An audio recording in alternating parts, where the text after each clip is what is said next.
Hello and happy Halloween, Cinephiles. I am Steve Morris here with my partner, John Roca. Here's Johnny.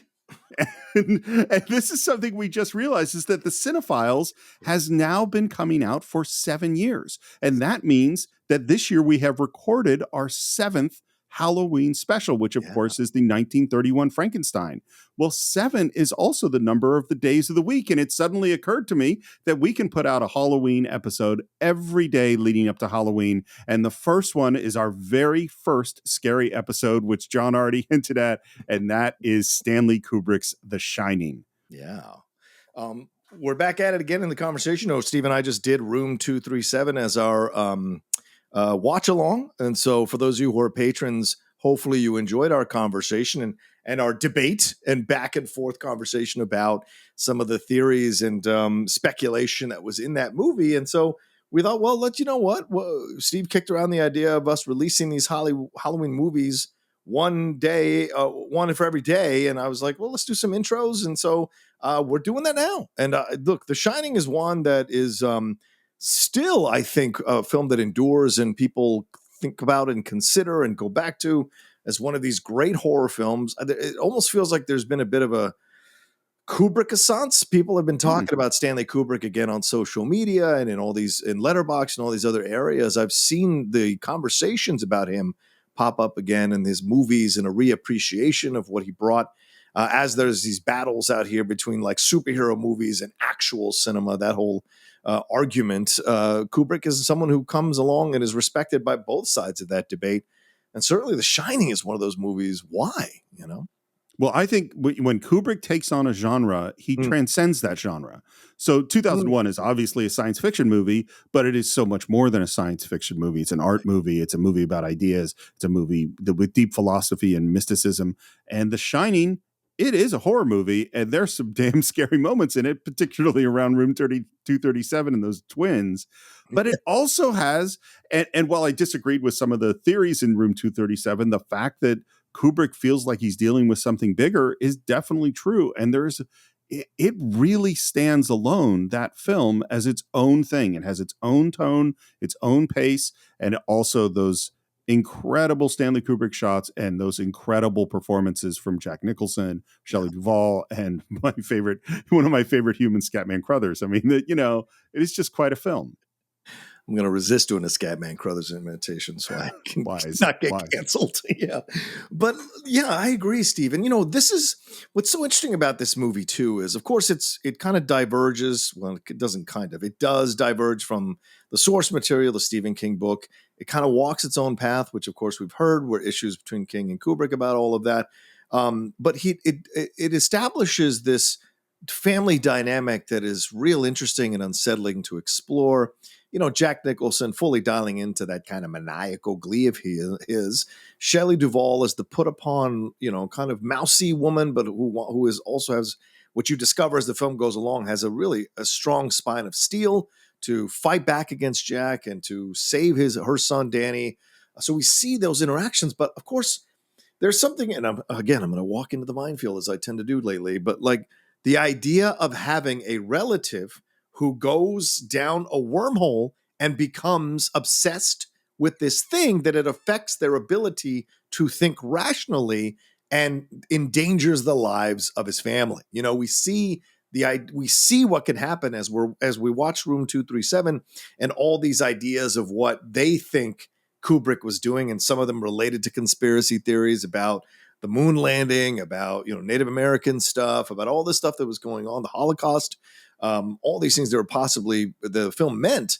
We see also that it all the way comes back to the fact that this is a guy who becomes obsessed because he's on his own and he gives in to the temptation to believe all this stuff that's going on, and it kind of twists him around to put his own family in danger, even though he's the caretaker of not only the hotel but his family as well. So it's a fascinating exploration of what can happen if you allow your mind to go down the wrong wormholes, and what can happen to everyone around you as you yourself become more and more obsessed with finding out the truth of this thing.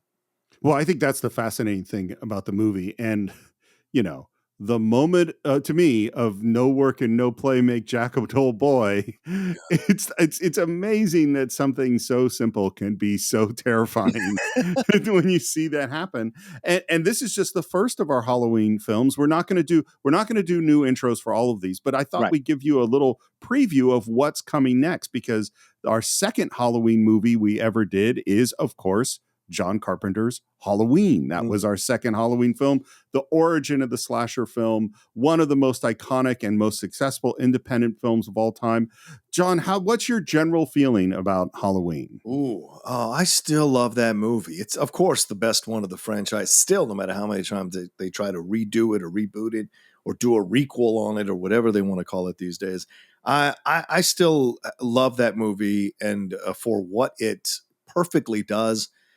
It's up there. John Carpenter has a number of films that are in the greatness basket, and Halloween is, along with The Thing, is one of those that's in the greatness basket. And it's one that still endures, still affects people today, still works on new generations. New generations discover Halloween every year and appreciate the brilliance and the genius of how John Carpenter constructed that movie to have the ultimate effect with a Michael Myers character that is an evil that you cannot pin down. You cannot figure out how it came to be. It just is. And certainly nowadays, we sense evil around the corner everywhere we go. And so I like that this film still works in that way. An unknown evil that comes after you and won't stop. How do you deal with that? How do you fight back against it? How do you protect the people you love or the people you're in charge of? And so that it works so well, plus the iconic score and the scary moments. I mean, just that scene with Laurie in the closet. I've never stayed in a closet ever since because of that scene where you see him just like bashing through the door and trying to stab her, and she has to fight him off with a fucking wire hanger, for God's sake. So yeah, great stuff of this movie. Still one that whenever I hear it mentioned, I get a chill in my spine. Well, and after that, we're going to have our brand new episode that we recorded yesterday. I'm editing as we speak, and that is 1931 Frankenstein. And I think you'll have to wait until Friday to hear our thoughts on that. But needless to say, we have a lot of them. And then following that is an 80s classic horror film, and that is Nightmare on Elm Street, which I can remember sitting in my apartment in Walnut Creek, California, with my friends, watching it on VHS at the same time. And you do the thing where you're like with the guys and you have to pretend that you're not scared shitless. Totally. That's totally what I was doing when I was watching that movie. How do you feel about Nightmare on Elm Street? To me, it's not as powerful as something like 1978's Halloween, but that Robert Englund portrayal is incredible. And I like, as we're becoming more and more aware of the mind and how the mind can like mess with you and make you see things that aren't there, or as we become more aware, people are like studying dreams and what a dream means, the symbolism of dreams, the film has a power to it. Its tongue is firmly planted in its cheek because of the playful nature of the villain of Freddy Krueger, but the kills are violent. The imagery is bloody and gory and scary and unsettling. So for all the hazy, filtered, cheesy moments, there are some really brutal, scary, unsettling moments in that film that still work to this day. So I have nothing but respect for Nightmare on Elm Street, and certainly a lot of people still love that movie. And in 2020, I think we tackled what arguably is one of the, if not the scariest films of all time, and that is The Exorcist. And needless to say, I haven't watched The Exorcist since we did it on the Cine-Files, and I don't know when I'm going to, because that movie genuinely scares me. Yeah, Stephen, I just saw The Exorcist Believer with the return of Ellen Burstyn reprising a role from the first movie. Not as good, obviously, as the original film, but I did enjoy her being in the film, so it was nice to kind of touch base with her again. But yeah, I agree with you, Steve. This is one I do not go back to and watch a lot. It was banned in my house as a Christian, Spanish, or Latino immigrant's house. It was not allowed to be played in the house, and neither was Rosemary's Baby. These two films that deal with the devil were not allowed to be played in the house until, and I didn't see them until much later in my life, but the effect of The Exorcist still endured. And I actually appreciate the acting in the film, right? For you and I, Steve, big admirers of Lee J. Cobb, seeing him in a film like this is so much fun. For me, having grown up in DC, seeing areas of Georgetown in the film, I thought really cool. The iconic score, but then the added scenes, the spider walk down the stairs, all that stuff, the screaming, the pea soup, the cross stuff, everything that happens, Max von Sydow's death, and then of course what happens at the end with the young priest. So all of that endures, but of course Burstyn's acting and Linda Blair's acting through the whole movie are the things that really tie everything together, their relationship and their connection and chemistry with each other. And it's a film that I absolutely love and respect, but like Steve, I don't put that one on often, if at all, unless I have to. I think, like The Shining, The Exorcist is one that transcends genre. Like it goes into that world of great film, greatly disturbing film, but great film. And then our next film, I would say, is a little bit lighter on the Halloween side, and that was 2 years ago when we did Scream. Yeah, Scream. I know a lot of people love Scream. I don't have the reverence for Scream that other people do, but certainly it's a film that I respect other people loving. And of course, it spawned numerous sequels that we're still going through today. There's apparently another one on the way as well. They've changed directors and there'll be a new Scream coming soon. But it's obviously a franchise that I think was built to take advantage of the 90s kids who grew up loving this other stuff, and they got deep into this one and enjoyed it.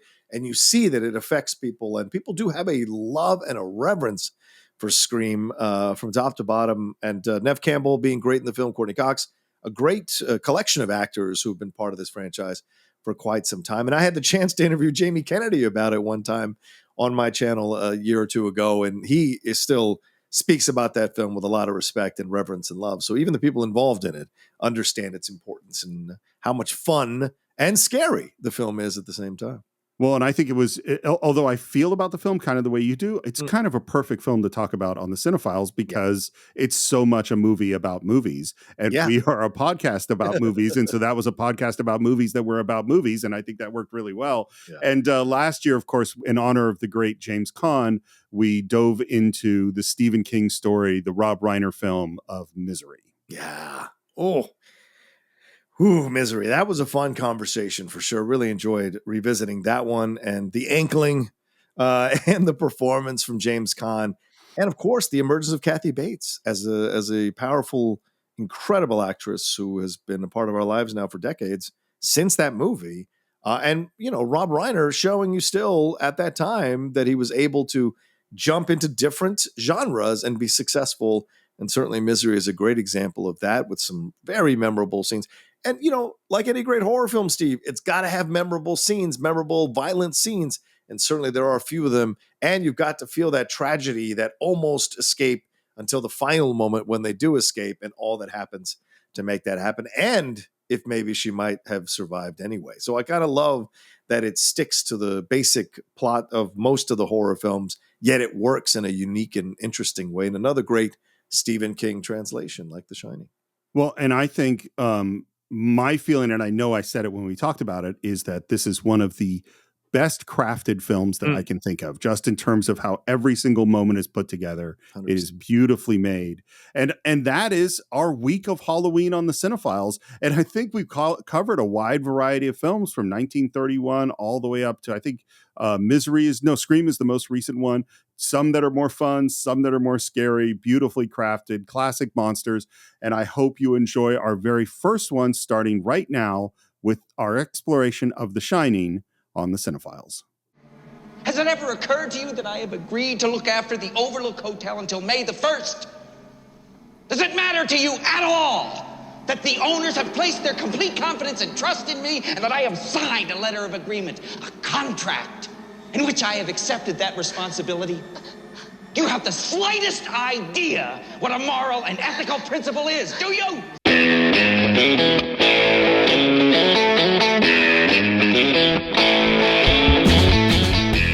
And welcome once again to the Cine-Files, where each week we enter the world of a great film, explore its themes, its history, the filmmaking, and the influence it has on us today.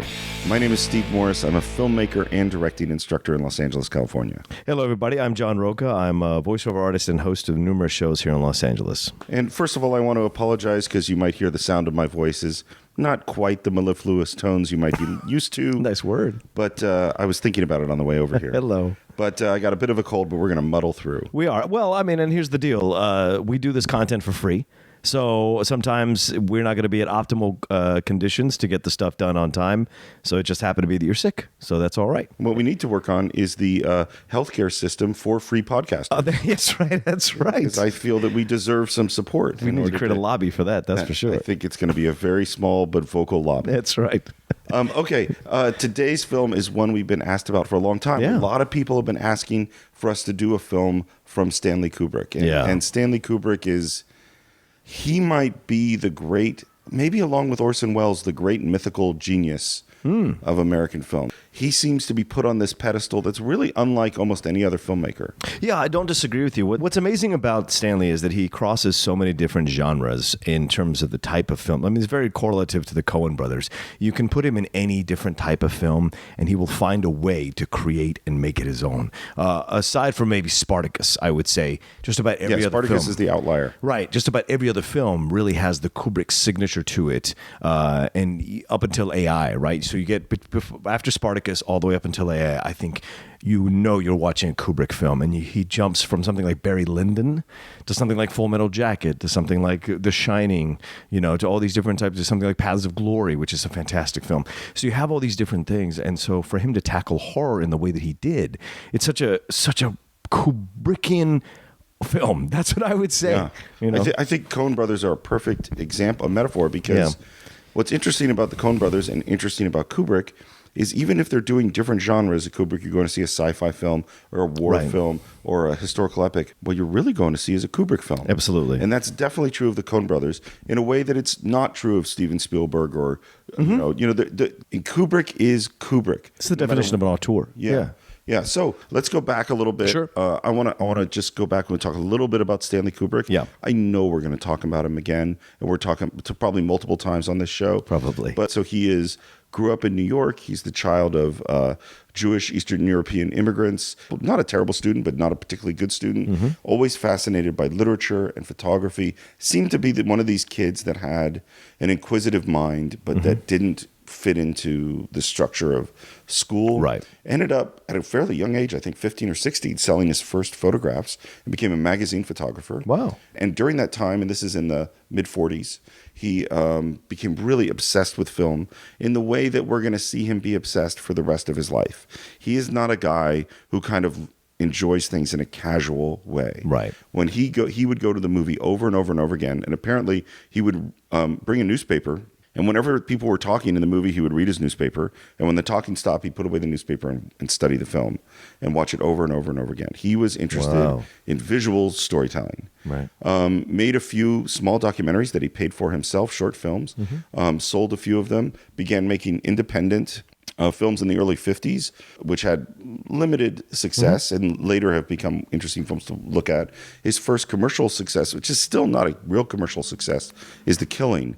Yes, with Burt Lancaster? No, it's Sterling Hayden. Yes, Sterling Hayden, yeah. Really cool movie. Yeah. Really cool. It's low budget crime movie. It is really like a beautifully made kind of noir crime drama. Right. And through that he meets Kirk Douglas, and they make his next film. So he's made these little documentaries, fairly small independent film, and his next film is Paths of Glory. Right. And Paths of Glory is fantastic. It really is one of these films that nobody talks about, one of these war films that nobody talks about, that really explores the ugly side of war, and not just war, politics of war, And the futility of war and the madness of war. And you have this one character, Kirk Douglas, trying to fight for justice in this system that's just insane. Yeah. And it's really in Paths of Glory, I think, that you start to see what are going to become those Kubrick touches. You start to see those long tracking shots. You start to see the use of deep space, of one-point perspective, that sort of visual style that's really Kubrick's.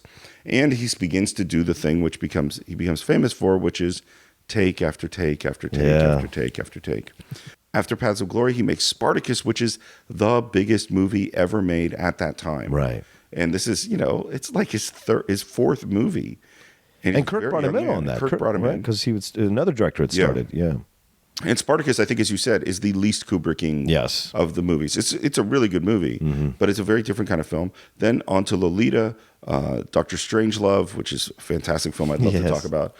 2001. And then after 2001, he only makes 1, 2, 3, 4 films. Yeah.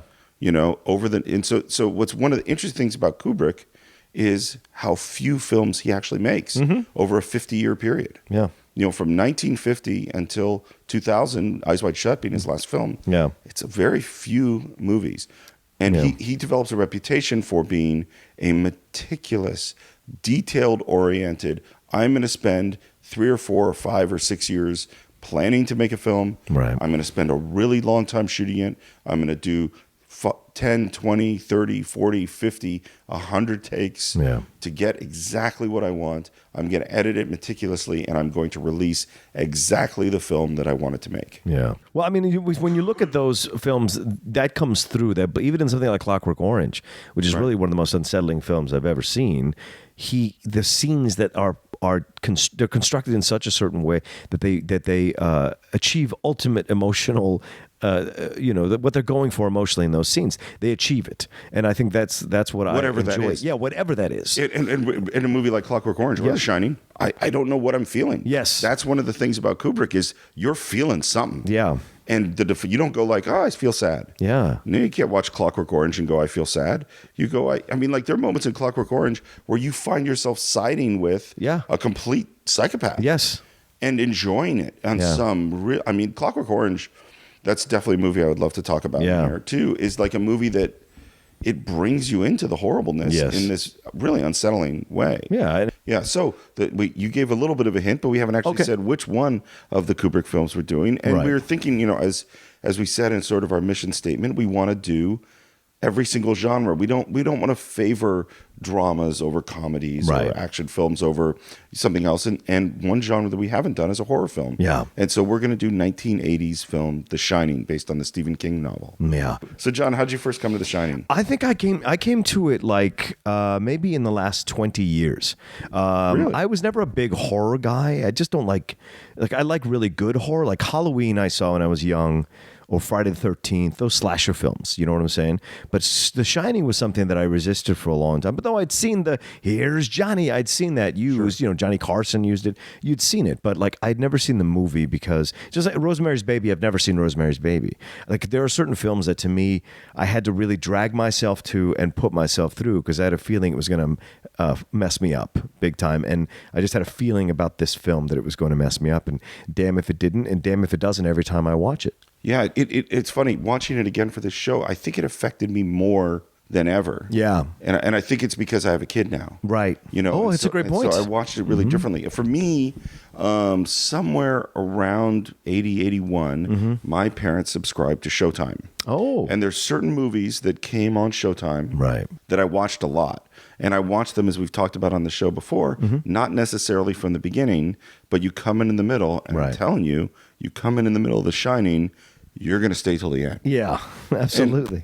And this is something I wanted to talk about with Kubrick, and particularly this film, is that there is a tone here that you get, and that's almost what's holding you in, because the pace of the film is really, really slow. Yeah, it's languid, yeah. Yeah, languid's a good word. Yeah. Like but there's something about it that you just can't stop watching once you get into it. Yeah, and you would think it'd be boring because it's these large halls, this very old 1940s, 50s type of vibe to it. It's very weird with the Native American kind of mixture with this gold colors. Like it's just a very weird combination of styles that feels very dated, but yet it's engrossing with how it keeps you in it because it's so expansive. You feel like you can never get out of the place.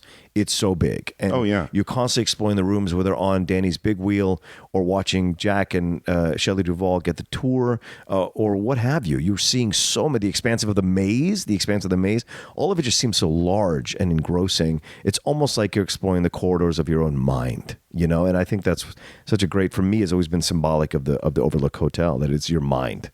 I think that's absolutely right, and I think the metaphor of the maze is key for the film. I mean, the both like one of the interesting things. Have you read the book, by the way? Yes. The book, one of the big controversies is the book is quite different. Yes, it is. I had never read it until 2 weeks ago. I decided. Oh wow! I like Stephen King a lot, and I was like, oh well, we're going to do this podcast. It actually was sitting on my list on my little Audible account. I was like, might as well do it. I found the book to be less different than I expected. Mm-hmm. They are different. And what do you think of the book, by the way? I enjoyed the book a lot. I think it is different in terms of the power of the of how deep he goes into his mania is really highlighted in the book. There's more of that explored. I love the fact that the whole idea of him driving a red bug versus the yellow bug. Like, there's all these little things that are in the book that are different than the movie, but give you an idea that what Kubrick was doing was his version of Stephen King's The Shining. He wasn't doing Stephen King's The Shining. I mean, the difference between the red bug and the yellow bug, that to me is like, who cares? You know, It's symbolic to me. To me, that's just, if you read books and see movies, that kind of stuff has changed all the time. The bigger ones to me are things. So in the book, there's clearly a haunting at the hotel. Yeah. The haunting has a clear, malevolent voice. Yeah. You hear the voice. That haunting, whatever that evil spirit is that's haunting the hotel, wants Danny. That's actually the main plot of the movie, is that it's using Jack as a means to get Danny. Right. So that's one element that's just whereas in the movie, while there are clearly mystical things happening, it's much turned down in a way, in the sense of there isn't a ghost, right? An evil thing that makes sense and has a motivation and a goal, right? The other difference, which I find really interesting, is because the book is very internal, and you get to hear all three of the characters or four of the characters when you add Dick Halloran. Yeah. I don't know why I can never remember his name. Anyway, because to me he's always Scatman. I think that's why. But what's interesting is that because you're so in Jack's thoughts, the pain of the situation is just really different. Yeah. And in particular, in reading some interviews with Stephen King, who hates the movie, yes, he does, hates it, is that this was written at the time when Stephen King was dealing with his drug and alcohol addiction.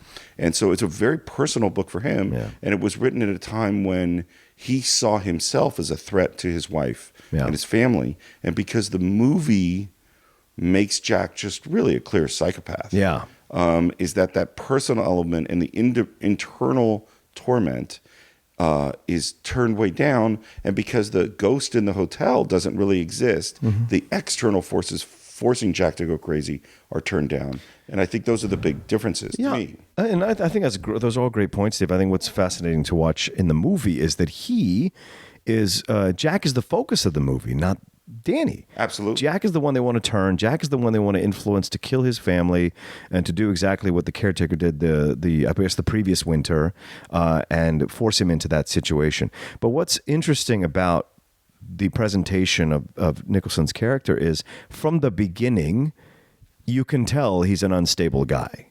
Absolutely. At no point do you think this is a very well-adjusted man with a wife and child. He is unhinged from the beginning, from the way that Jack Nicholson plays him as Jack does Jack. This is full Jack. This is full Jack from beginning to end. In fact, this is 130% Jack. There's no Jack that is as Jack as what he does in this movie. This is where the parodies begin in this movie, But even in when he's driving them up the road to get to the Overlook Hotel on closing day, the way he answers Danny with a pause, then answers, pause, then answers. There's this kind of thing where they feel like they're an annoyance to him rather than things he loves. And I think that's different from the book. In the book, you can tell that he loves his wife, he loves his son, and he is struggling so hard not to go into the mania of what is being presented to him by the evil spirit that is haunting the Overlook Hotel. In this, it's just a matter of time. It's really a matter of time. Well, even in the very beginning in the interview. Yes. So we should say, by the way, as always, our warning. Oh, yes. This is a 36-year-old movie. Yes. We don't care about spoiling it for you. Right. If you haven't seen the film and you're a cinephile, then you should watch this film because it's a really important film in film history. It is beautifully crafted, as every single Kubrick film is, and this is worth watching without us spoiling for it because there are a lot of surprises in it, as any good horror movie is going to have. Right. The basic story is that a man who's a writer and his wife and their young son are going to go live at the Overlook Hotel, which is way up above the snow line, and take care of this huge, elegant, old-fashioned hotel for the winter. And that in the past, there was another caretaker who murdered his wife and twin daughters with an axe. and they're a little bit worried that someone might go stir crazy here. And as I mentioned in this interview, Jack Nicholson plays Jack Torrance, is suave and charming and says, no, that's never going to happen. And right there, he's full of shit. It's like no big deal to him. It's like, wait, I should take a look at this again before putting my wife and my son into something like this, But for him, he's so focused. He's not a good guy in any way, shape. There's not one redeeming thing about Jack Torrance in this film, and I think that's also what's different from the book. There's not a redeeming thing about this guy. At no point do you think he's. At no point do I want to cheer for him. At no point do I want to feel sorry for him. At no point do I think he's fighting hard enough against the demons where it would seem as if he's being consumed rather than willingly walking into the light. You know what? You're right. There isn't. It took me a second to process that, but between the interview where you don't trust him, the car ride where he tells his kids about the Donner Party. Right. They got snowbound one winter in the mountains. They had to resort to cannibalism in order to stay alive. I mean, there are some moments where he does show some concern about the family, sure, but they're really small. Yeah, and they're only to get to the next goal. There's not there's not the real thing. And when he flips out on her for her disturbing him while he's typing. And we're gonna make a new rule. Whenever I'm in here, you hear me typing. Whether you don't hear me typing, what the fuck you hear me doing in here, when I'm in here, that means that I am working. That means don't come in. Now, do you think you can handle that? Yeah. Fine. Why don't you start right now and get the fuck out of here? She is doing all the work. He's just sitting on his ass writing. She is taking care of the hotel. That's what became so clear to me as I was watching the film this time, is she's the one doing all the fucking work and earning the paycheck. He's sitting on his ass writing a fucking novel. It drove me nuts to watch that because it was so clear to me that she's the hero of the story. Even more so than Danny. She's the hero of the story because she's the unwitting middle party in between him, his mania, and Danny's embracing of the shining power that he has. She has to navigate both these people going in different directions of lunacy. Which again is different from the book, because in the book he really is doing the work. Yeah. He does genuinely care. There's no question about that. Right. I think with The Shining, you have a guy who's already predisposed to go down this path. And then eventually you just see how the mania consumes him and what he does as it progresses. Well, you do see the progression of the mania within him and him slowly embracing it. And then you get to all the way until you get to that scene where the caretaker that was before who died, killed Grady. Grady comes and as the voice and lets him out of the food locker so that he can do what he does, which I still don't know how that's possible. That's my big question, because it's the only time something mystical happens in the film that isn't done by someone else. Well, it's interesting you bring it up because they debated it a lot. Oh, yeah. So in the book, it happened. In book, Grady comes and lets him out. Right. Because there is a mystical element in the book. And in the movie, they wanted to never be clear. And so they debated it, and they finally said, you know what, we're just going to have it be what it is. Oh, really? Okay. And they didn't like it, and that was just sort of, we got to get him out of the pantry. Yeah. And they couldn't figure out another way to do it, and so that's what they did. Interesting. Yeah. Okay. But you said earlier, I want to talk about it real quick. You said that Stephen King did not like the movie. This is something that I have read about multiple times. And Kubrick didn't give a shit that he didn't like the movie. And then some of the, when I know it's maybe the first time we're referencing the Room 237 documentary, they mentioned that the overturned red bug that you see in The Shining is his way of telling Stephen King, fuck you. Because Stephen King was saying from the beginning that he didn't like Kubrick's script of the film. He didn't like Kubrick's take. Where do you hear that Stephen King didn't like from the beginning Kubrick's script? Well, I read it in a couple of articles or something. I know that he didn't like the film. Yeah. But I don't know when Stephen King saw the script. I imagine if he to get the rights, he would have had to have had some kind of thing. No, when you buy the rights to it, but particularly, this is a book, they sold the rights, in the late 70s. Right. And Stephen King's not that big at that point. Right. Stephen King, Carrie comes out in 74, 75. Right. This is, a few books later. Yeah. And today, maybe he got approval of who's going to write the screenplay. Right. Back then, I'm sure he didn't. And you don't think you heard any rumors about what they were doing to his script? You don't think he had any connections or any? I have no way of knowing. Okay. And you have no way of knowing I don't. that red bug is symbolic of anything. I want to believe it. Sure. Because I think it's perfect. I mean, because Kubrick came out later and said he didn't care that Stephen King didn't like the film. Well, I saw that. So Kubrick has adapted multiple stories. He, Clockwork Orange is based on a book. Yes, 2001 is based on. It actually was a book that Arthur C. Clarke is writing at the time. Oh, Dr. Strangelove is based on a book. And on each of these books, well, actually, Clockwork Orange is surprisingly similar to the book. yes. Dr. Strangelove has very little to do with Red Alert, I think is the name of it. Because Red Alert is a drama. It's not a comedy. Right. They turn it into a comedy. So the fact that Kubrick has little respect for the source material that he's using doesn't surprise me at all. Yeah, right. The fact that he puts he remembers this one thing for the book and places it in this moment and builds a whole scene, which cost him a lot of money to shoot just to say fuck you to Stephen King seems unlikely. Okay. Is it possible? Sure. But why would he even bother? I don't know.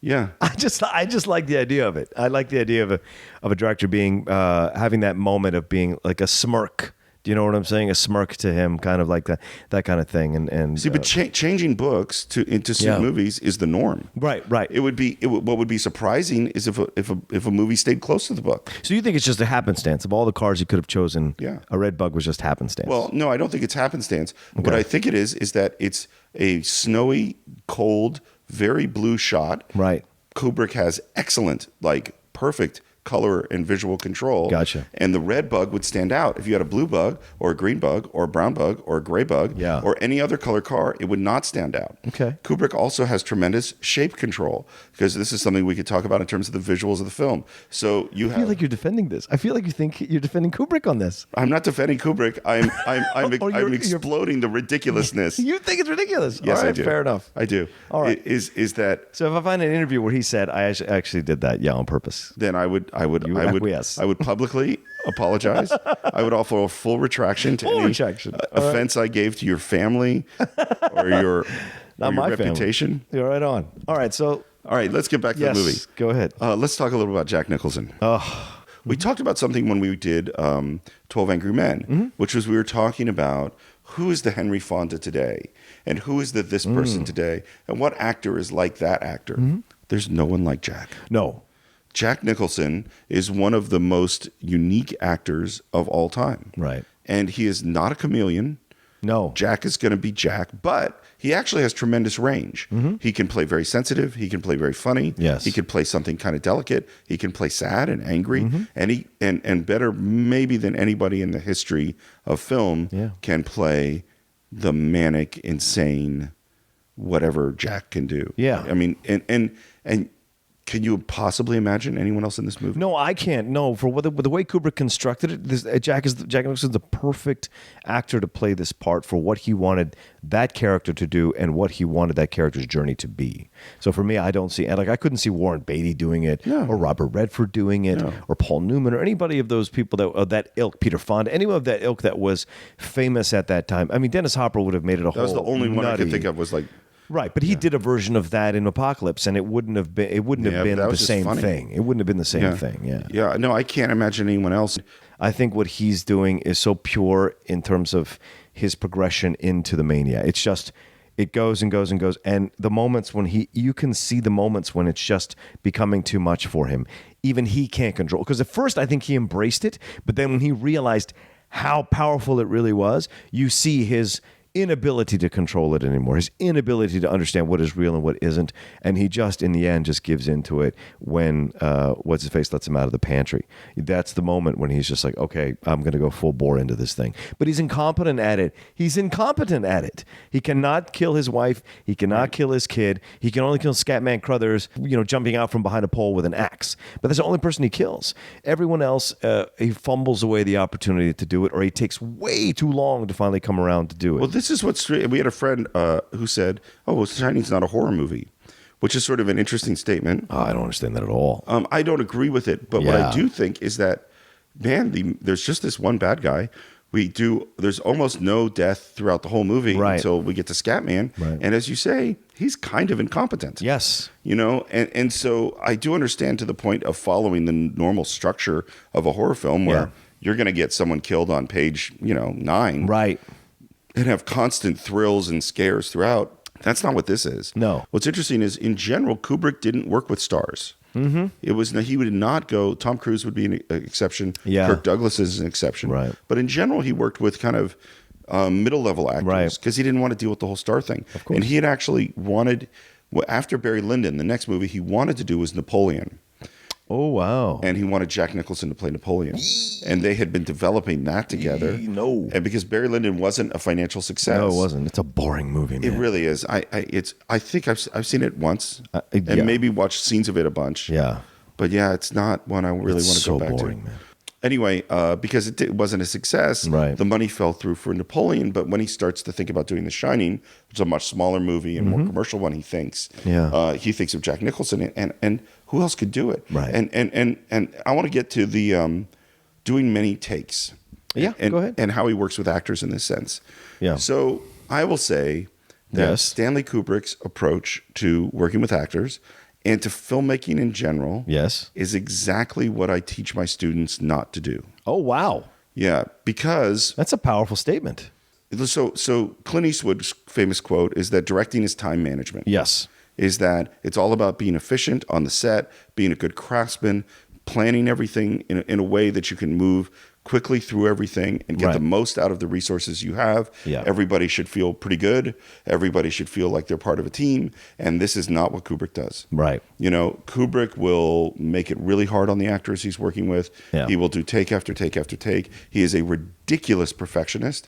People are not generally happy on his set, although Yeah. they do feel that they're working with a genius. Yeah. And he will do takes of an actor and work them into the ground. Yeah. Until they reemerge. I mean, that's sort of his idea sometimes. We think, because Kubrick is not a guy who talks a lot. No, Shelley Duvall, in numerous interviews, has talked about how difficult it was being on the set because of the number of takes and because of the lack of communication with Yeah. Kubrick, and how she felt that Kubrick and Nicholson had their own kind of thing, and she was feeling left out, which was kind of the point, I guess. Yeah. But I'm always hesitant with directors that want to fuck with actors. Like, I really have a thing about that because I'm an intelligent actor. I'm like, just speak to me. What do you need? I'll get it to you. If you're going to manipulate the situation to manipulate me emotionally to get something you want, I'm not comfortable with that. When I see other actors go through that, it drives me insane. Well, and it sounds like my understanding is that he did want to mess with Shelley Duvall. Yeah. Is that he wanted her to feel vulnerable and insecure Right. and nervous and messed up because that was what he was going to get out of the character. And Shelley Duvall, we're going to get to her too. Yeah. Her performance is Stellar. It's wild. Yeah, but these directors don't care about what that damage does to a person Right. afterwards. And that's where my anger lies. Well, this is why I say this is what I don't teach my students. Yes, good This point. is why I would like, no, this is not what you're supposed to do. First of all, I tell my students, you're probably not a genius. You know? it's good to accept that now. You know, like maybe, and if you are, great, and that's awesome, but you're probably not. Yeah. And so you don't get the cred that Stanley Kubrick gets of letting someone let him do 108 takes Right. of something. But secondly, it's mean. Yeah. You know, Right. it's not nice. And I don't want to hurt people. Yeah. And I don't want to waste money and I don't want to waste time. And the thing is, so let's talk about the number of takes because, so ideally, we want to get it in 3 takes. Yes. That's a good goal. You don't usually get it in 1. If you do get it in 1, I would probably, as a directing instructor, say, let's do another one just for safety. Yeah. Because something might have happened on that take that you didn't notice. So usually you're going to end up doing a 2 or 3. And if you have a dolly shot, or in this movie, it's all steady cam, you're going to have to practice a few times. Yeah. So you're not going to get a good one until 5 or 6. Right. And so maybe end up to 7. And Spielberg said an interesting thing. He said that either the first or second take were the good one, or the 7th. And I like this reasoning a lot. This makes a lot of sense to me, which is the first or second take that the actors do it, it's fresh. Yeah. And they're hearing that other actor say it for the first time. They're doing the movements for the first time. And so when they're reacting, and we always say that acting is reacting most of the time, they're really reacting because it's all new. And if you don't get it in the first or second take, because maybe technically you didn't know where that coffee cup was you had to pick up, and you Right. turned and you didn't quite hit your light or your mark exactly right, or the camera was out of focus, something like that, that what's going to happen is it's going to get a little stale on the Yeah. third and the fourth take, and it'll get kind of worse. 4th take, 5th take, 6th take might be kind of bad. Yeah. Because now we're all kind of bored with it. But by the 6th take, now all the technical stuff has gone away. Yeah. And you rediscover the scene. Just like you do in rehearsal. Yep. You rehearse a scene for a while and you gets yucky and crappy and lifeless. And then when everyone's really smooth and really got their moves, you make new discoveries. And that's the seventh, eighth take. Yeah. Kubrick does 40 takes. Okay. And sometimes he does 100 takes. It's insane to me. Yeah. And there are a lot of reasons why he does another take. Yeah. One is that visually he wants that camera not really, really, really close to exactly the right spot. Right. He wants it in exactly the right spot. Right. And when you're talking a Steadicam shot where someone's running down a hallway for 2 minutes to stop and land with someone's nose directly in the center crosshairs and no shake on the camera, that's really hard. Yeah. So he wants that.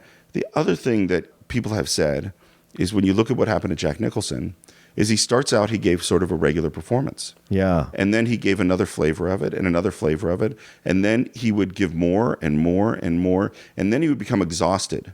And then he would give less and less and less and less. And then he would go, what the fuck do you want from me? And he would go crazier and crazier. And then he's just trying to do anything. And he would do these insane, insane takes. And that's what Kubrick wanted to get him to.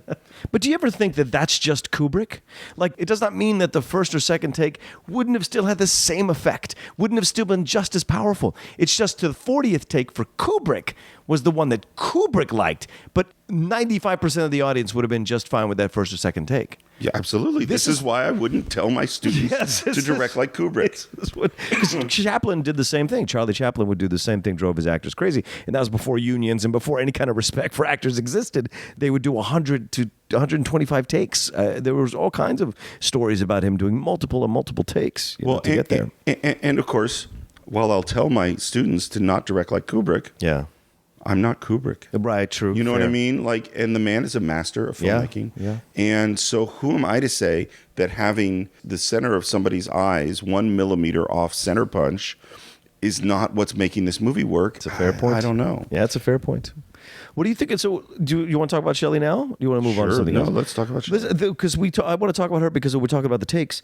She's so good in this movie. Oh, yeah. And Shelley is one of the most unusual looking actresses you'll ever see. But it's sometimes the combination of the face, the voice, the body works. And in her, it works, There's a strength to it in the back of her that you can hear when she does any role, and especially in this. When she tries to explain to this child doctor, the pediatrician, how Jack hurt Danny's arm, she's doing it. That scene is great, isn't it? And that's done so well by her because that is a wife who has saddled herself to a man that she thought was something else, and he's become something else. And when he's hurt their child, it's becoming clear to her the mistake she's made, but she can't lose face in front of this pediatrician because she is not ready to accept and open up the mistake she's made by choosing this man to be her husband and the father of her child. Well, and she's still trying to not believe it. Yes. She's still internally going,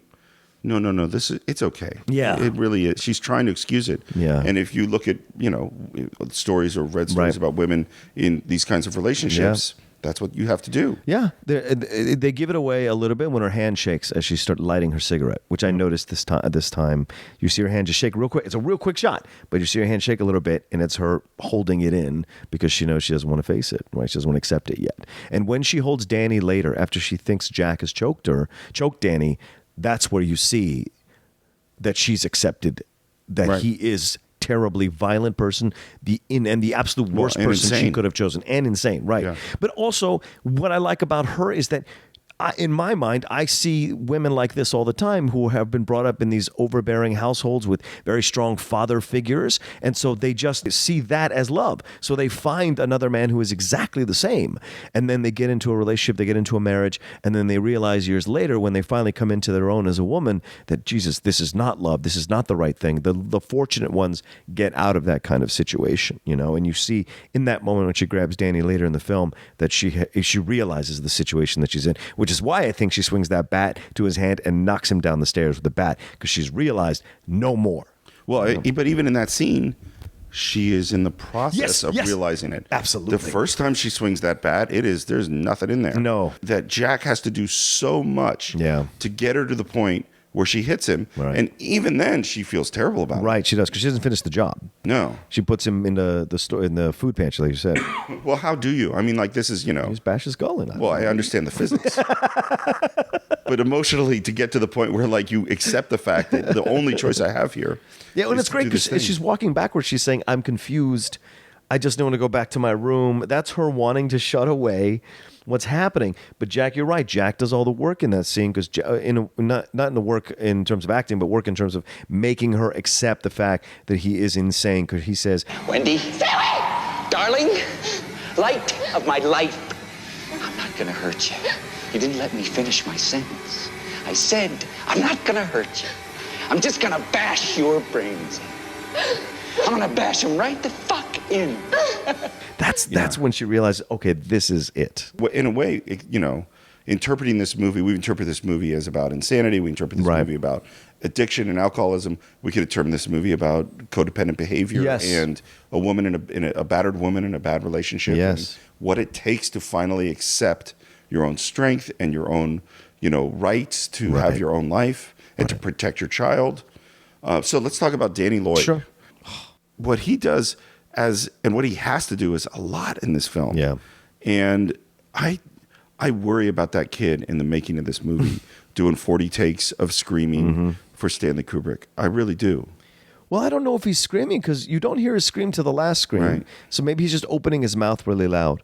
But he is so believable when he's scared out of his mind, when he doesn't understand what's happening, when he's having those conversations with, was it Steve or Timmy? Tony, the little voice that Which is lives an in my interesting mouth. name, Tony. Yeah. You have to give him that voice. Yeah, the voice in his mouth that hides in his stomach.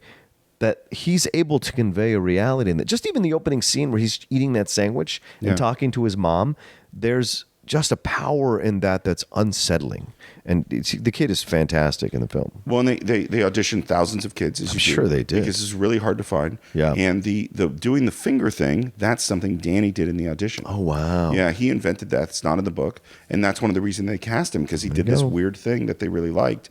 And one of the interesting things about the film, normally when you shoot a film, you shoot out of sequence. So you shoot whatever is convenient to shoot in whatever order because, again, to use the Clint Eastwood rules, we're trying to be efficient. Yeah. Kubrick doesn't care about being efficient. So they essentially shot it in sequence. Holy shit, So the whole movie in sequence? Yeah. Oh, my word. Well, it's mostly on set, so it's not as hard when you're shooting on sets. And one of the advantages is, because it ended up taking close to a year to shoot the movie, Danny grows. Oh, right. You look at him at the end of the movie, you look at him at the beginning of the movie, he is lot older. That's a good point. And if you hadn't shot in sequence, it would have been really hard. Yeah. Because this kid would be getting bigger and smaller and bigger and smaller. Right. And then we get to Scatman Crothers. I love Scatman Crothers. He's this really unique guy. I remember growing up with him on Chico and the Man. Yeah. All these shows. And he was a buddy of Jack Nicholson. Jack Nicholson was the one who brought him in. How funny. Okay. And he's the one who Kubrick maybe pushed the hardest. Oh. The scene in with Danny and Scatman. Yeah, when they have an ice cream. 138 takes. What? Yeah. Does your mom and dad know about Tony? Yes. Do they know he tells you things? No, Tony told me never to tell him. Has Tony ever told you anything about this place? About the Overlook Hotel? I don't know. Wow. 7-minute scene. Yeah, it's a long scene. They're shooting it for, I think, over a week. Yeah. Shooting 3 shots. Wow. Yeah. And they're just staring at each other. Yeah, they're not doing this. Not complicated camera moves. No, it really isn't. And Scatman apparently kind of broke down. Like said, Stanley, what do you want from me?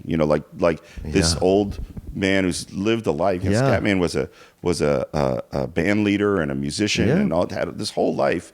And now he's, an older gentleman, and this director just breaks him down. Apparently, Danny had no problem. He just kept doing it. But Scatman couldn't handle it. The other thing I love about Scatman Crothers, which we just have to give one moment for, are the paintings in his room. Oh, yeah. Such a great room. We're just going to have to take a moment to think about Kubrick's choice to put those particular paintings on the wall. If you haven't seen the film, just do a Google search. You'll see what we're talking about. There's something. So one of the important things to talk about in this film is the Steadicam. Okay. We're pretty soon after the invention of the Steadicam. It's invented in the mid-'70s. It had been on a few films, mostly used for running, because running is the thing that's really hard to do with a dolly. Right. Steadicam, for people who don't know, it used to be that your choices were that your camera was on tripod, which means it's not moving. It's on a dolly, which means you lay down tracks, which takes a lot of time. And then the tracks might always be in your shot. So it affects how you shoot the scene. Right. And you can only do certain kinds of moves because imagine on railroad tracks, they can curve, but they can't take a sharp left turn, go upstairs, go downstairs. They can't run up a mountainside. They can't do those things. Right. Or you could do handheld, but because of the way we move, handheld shots are very bouncy. Yeah. And so you're very aware that you're in a handheld shot. Mm-hmm. So this guy, Garrett Brown, invents a system, and he's a brilliant inventor, still around today, still inventing things, where basically it separates the camera from the person. So the person wears a big vest, and the camera is on a gimbal, and it's basically the same technology they used if you wanted to have an oil lamp on an old sailing ship, and you wanted it to stay up and down so the oil didn't spill, it would slide back and forth on this thing called a gimbal. Okay. And that's what they build for the Steadicam, and it allows a person to move essentially separate from the camera. Right. So the camera moves smooth. So Kubrick sees this thing and goes, this is what I've wanted my whole life. And he brings Garrett Brown, the inventor of the Steadicam, and he shoots about 2/3 of the film. Wow. And it's all of these remarkable, remarkable shots. Yeah. And what was interesting for Garrett Brown, because everyone had only used him to run, but Kubrick didn't want that. I mean, there's like 1 or 2 running shots, but mostly it's moving very slow. And there's this slow, smooth move throughout much of the movie. Yeah. This very much in the Kubrick style. Yeah. Well, it's certainly noticeable, right? Oh, yeah. And after now having all this time of watching films, you go back and see this, and you see those scenes, those moments that are using the Steadicam, and they're used so effectively, so perfectly well done, that it furthers what you're trying to accomplish with the film, which is that feeling of terror and dread that's constantly in your face, right around the corner, or maybe even walking right next to you that you don't even know about. Yeah, absolutely. And part of it is the use also of wide-angle lenses. Yes. They were always in these wide lenses. So you see these big expanses and a huge amount of detail. And as we talked about on the show before, with a wide-angle lens, you have tremendous depth of field. So everything is really in focus.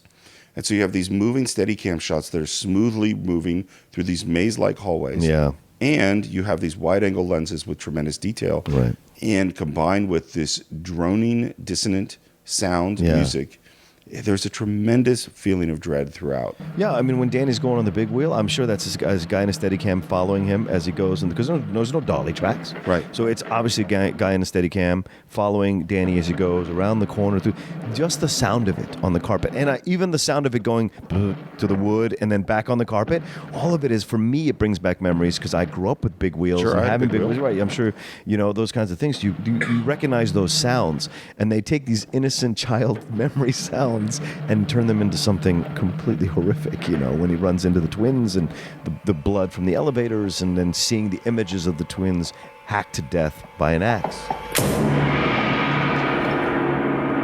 Oh, it's terrifying. Ugh. Let me go back to that shot. So first of all, to do that Steadicam shot, how they did it was they took the Steadicam, which would normally be the camera to be about chest high. Yeah. And they took the Steadicam rig and they switched it to upside down and mounted the camera upside down. Oh, wow. To film so that and it's essentially moving about 3 inches off the ground. Yeah. For the Steadicam shot. And then the thing about the sound, which is absolutely right, that sound is amazing. That was a discovery. They were rolling sound. The sound is right down near the big wheel. Yeah. And when they get into the dailies is where you watch what you shot the day before, there's that sound. Yeah. And Kubrick didn't expect it. None of them expected it. And they're like, that sound is amazing. It is great. And that's just live production sound off. Yeah, wow. Yeah, really amazing. Yeah. I want to talk about one more technical thing before we get to the twins and the blood and all that stuff that just, those twins, man. But hold off on them. Yes. Is I want to this is, again, I'm going to try to explain something that's very visual, but it's really important for watching Kubrick films, which is that Kubrick loves one-point perspective.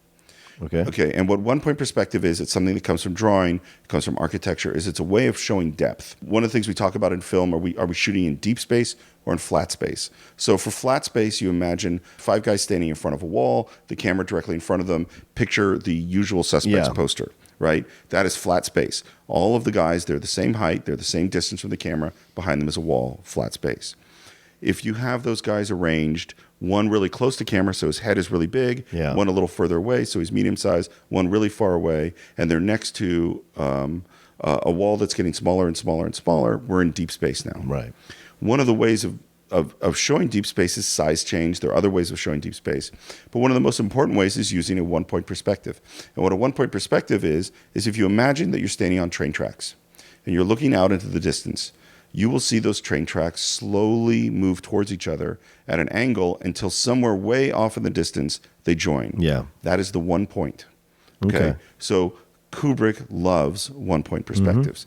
You'll see them in Paths of Glory, in Full Metal Jacket. You see them in 2001, is angles that are going towards each other. And we might not actually see where they meet. Right. But if you look from the interview shot, from moving down the hallways with those Steadicam shots, over and over and over again, they're one-point perspectives. Yeah. And if you go on YouTube and you search Kubrick perspective, you will see multiple videos that back to back to back to back are showing you how he's using one-point perspective. Wow. And he uses it over and over and over again. And it's one of those things that gives you that sense of dread. Yeah. It gives you that sense of we exist within an order, within a maze. Everything is going towards a certain point. And Kubrick also likes to center punch his images. So what this means is, I think we talked about in other podcasts, the classic way of filming something would be that I have someone on the left side of the frame and they're looking towards the right, and someone on the right side of the frame looking towards left. Kubrick wanted all his people, when they're talking to each other, they're directly in the center of the frame, and they're looking just barely off to the side of the camera. Right. And to the point where he and Garrett Brown would have arguments on take 38 because those crosshairs weren't right on someone's nose. Right. If they were just a tiny bit to the left or right, he wasn't happy. So everybody is always in the center, direct center of frame. And that is definitely within Kubrick style, and nobody else does it that way. That's why Kubrick films look like Kubrick films, because he loves that. Yeah. Wow. And this also goes to the meticulousness of how he makes films. Yeah. I mean, Kubrick would build, before they built these sets, they built models of all the sets. Right. And he's moving little cameras through the models, and he's putting little lights in all the models, and he's doing the mathematics of how to expand from this 1/4 inch model or whatever it is to the big set, and what will that mean for every single light and where's everything. That's why it takes 5 years to shoot a movie, because he's planning everything out to the most meticulous detail. You can't disrespect that. No. If you want to do it right all the way to the end. I can think it's crazy. Sure. But I cannot disrespect it. No. So let's talk about those twins. Yeah. It might be the scariest image I know of in a movie. Wow. I should say, I'm not a horror movie guy. Yeah. But just he comes around that corner and those twins are sitting there. They're just so, and the music hits. It's like an amazing film moment. And what they say. Come play with us, Stanley. Forever and ever and ever. Which Jack later repeats, and it is so disturbing. Yes, which that spirit is starting to consume everything around it, and you see it happening there. And the images you have, because one of the best things of the film that really brings you into the horror of the film is Danny's face to everything. That actor is so good at the eyes slowly opening, the mouth wide, the hair, the big tuft of hair on his head, like doing whatever it's doing. He's shooting his shoulders back, as looking through his fingers. Yeah, looking through his fingers. All that, those things that build up the dread. But the shots that Stanley has in that moment, you see the shots of those poor girls hacked to pieces with blood on the walls, and you see the open wounds in their bodies. And Stanley gives it to you in flashes, because he doesn't need to sit it on the screen for 30 seconds. It's just flashes, enough to unsettle you, enough to put it in your brain, almost like a subtle, what do they call those things? Those subtle things. A subliminal message. Yeah, subliminal message, to put it in your brain to where you're like, this is unsettling as hell. And it also lets you into Danny's brain, because that's as much as probably a child of that age can conceive of seeing it, only in flashes. You cannot see the whole thing and have a long drawn out look at something like that. Well, and this is something we've talked about. We will talk about this when Jaws, when we get to that film. Yeah. But the more you see a thing, the less scary it gets. Yes, exactly. If I get to look at it for a long time, I get immune to it. When it flashes for a second, and I have the dread, that's when it's going to stick with you. Exactly. Yeah. And let's talk about that blood coming through that elevator. Yeah. That shot is... Yeah, it's really unsettling. Well, and it's sort of endlessly fascinating. Yeah. You can't really stop looking at it. Well, the doors don't even open all the way for all that blood to come out. It just comes out because it's unstoppable. The way it comes down, and Kubrick does such a great job of slow motion in this film on a number of occasions. The way it comes down, the way it flows, the way it hits the walls, moving the chairs, and then consumes the camera. You know what I'm saying? So that which is your perspective in the film as an audience member, you are absolutely consumed you're washed over by the blood, and it's powerful, man. And it's kind of an abstract image. You know what I mean? Not abstract. It's a iconic image. It's not a realistic image. Right. It's not that there was ever a moment in this hotel where that much blood came through. Right. It's a symbolic thing, and it is haunting in the way that it's shown to you. Right. Let's talk about Jack at the bar. Okay. I love that scene. Yeah. And this goes with Lloyd. Yeah. And it's so beautiful how he comes into this empty room. And by the way, this is a huge set they're on. That is the same soundstage they used to film The Well of Souls from Raiders of the Lost Ark. Oh, wow. Yeah, it's a really, really big space. Because they built everything all at the same time, they were practice lighting that's the Gold Room, in the Gold Room while they're shooting things in the Colorado Lounge. Oh. And so when they're setting up things in the Colorado Lounge, Kubrick would go back to the Gold Room and tweak lights. And they would tweak lights, and they would do test shoots and tweak lights and look at them in dailies and then tweak them again. So they were tweaking lights for weeks in that room. And when you look at that room with the light coming up through the bar and all the lit panels, it's amazing looking. Yeah, agreed. And the moment at which Jack is first upset because he can't get a drink, and then goes through this thing and then starts talking to Lloyd, and then you cut to Lloyd, and there he is. It's kind of an amazing filmic moment. Yeah. Hi, Lloyd. A little slow tonight, isn't it?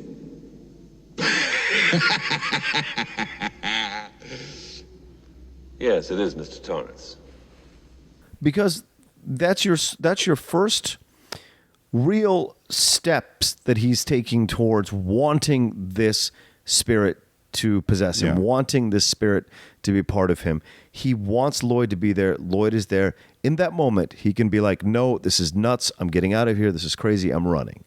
But he doesn't. He willingly enjoys that Lloyd willingly has a couple of drinks with Lloyd, willingly bitches about Wendy, willingly has all these situations and conversations with Lloyd, taking him into his confidence, therefore accepting the friendship of it, and talks to Lloyd as if Lloyd has been there the whole time, as if he's been there the whole time as well. Remember, he says, you're the best bartender from Timbuktu to Portland, Maine, Portland, Oregon even. That's that kind of thing of like, why would you say that? Oh, because you're starting to embrace the spirit of the old caretakers. Like you're embracing the fact that you've been here for a long time, which is, of course, bleeds into that last shot of him in the black and white picture smiling, and which is so insane. And so it just lets you know, like, he's being possessed by whatever spirit is there. I think even more in the book, it's very clear what's happening, because there really are ghosts and spirits. Whereas in the movie, it's like, is this a crazy guy just having a conversation with himself? Right. And kind of imagining all these things. Yeah. And to what degree are these things happening? Right. And there's also, in the way that Lloyd is filmed, he's kind of the devil. Yeah. And the drink, which we know this guy's an alcoholic who's been sober, that drink is very much treated as the selling of the soul. Yeah. And continues to be throughout the film. Yeah, and that actor who plays Lloyd is so great from Blade Runner as well, as the head of the Trail Corporation. Oh, that's him. Yeah, that's him. Of course that's him. Yeah, with the glasses and everything, yeah. And if you recognize the former caretaker in the bathroom, that's the guy from Clockwork Orange, who is the dad of Malcolm McDowell. But that actor that plays that part is so good at playing Lloyd. You're right, he has that, you have that visual of the devil because he's so, like, his skin is so tight on his face, the eyes are so big, the hair is perfectly coiffed. He's lit from underneath, so those shadows. Exactly. Yeah. All of that just really works. And the way he delivers the fact that he stares at Jack for just a moment before he speaks lets you know that he has the power in the situation. Yeah. It's so well done. It's beautifully done and creepy. And very creepy, yes, exactly. And ironically, in the room that she loves the most, that Wendy loves the most, which is with the gold and pink, her two favorite colors, So that's, and the fact that he's a recovering alcoholic for 5 months, hasn't touched a drop since he hurt Danny's arm. He willingly drinks that to become the alcoholic, to become this. This is him rejecting what he should do as a man in society and embracing the insane side of himself because he no longer wants to be put in what he thinks is a cage. If he's actually drinking anything. Of course he isn't, but in his mind he is. Or if this is the thing about this movie, and this is the thing about Kubrick. Kubrick is not going to let you walk away knowing how to feel. Of course not. And so what you walk away with is you go, was this a mystical thing about the man who was always the caretaker, who was being pulled back into the spiritual place with the Native American burial ground, where he has been over and over again? He's part of this thing, and that is what's happening here. Yeah. Or is this a movie about a alcoholic, psychopathic, schizophrenic who goes fucking nuts and tries to kill his family? I would say that's possible, except that food pantry moment. The food pantry moment is the moment that makes that for me is the moment. There's two other things. Is the one thing I would say I don't like in this movie?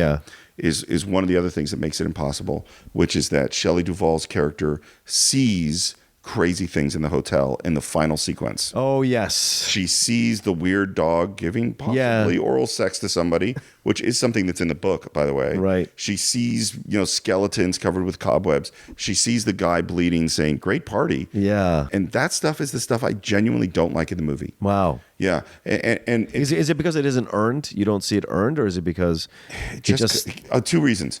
One is Shelley Duvall just pushed her son out the window into the snow. Yeah. To save him. And then Jack goes away to go kill Scatman Crothers. And she goes to find her son. But for whatever reason, she goes upstairs. Like, you just pushed your kid. Why aren't you going outside? Good point. Why would you believe he's in the hotel? So that's one reason I don't like it. And the other reason is it just becomes cheesy. It's not scary to me. Shelley Duvall does an amazing jowl-shaking, frightened face. Yeah. By the 8th time I see it, it's having less and less effect. Yeah, it becomes comical. Yeah, so that last sequence, it's kind of a little Haunted Mansion-ish for me. The other stuff going on, like Jack limping through the maze and all that stuff is amazing. And how deeper he goes into his voice, I think, is great when he's yelling for Danny, because that's as close as he's going to get to being some kind of evil spirit. He's like, Danny.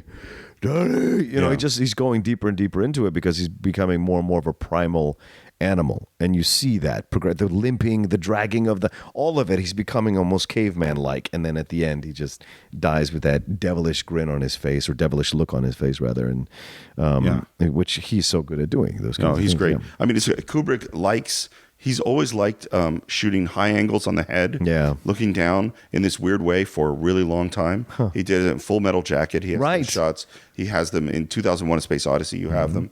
He really likes it. And there's one in particular where he's on Jack for a really long time. Yeah. Jack's is really the best. Something about his eyebrows and his kind of tilted head down, looking up stare. Right. That it's just and Kubrick loves that shot. Yeah. He really loves that shot.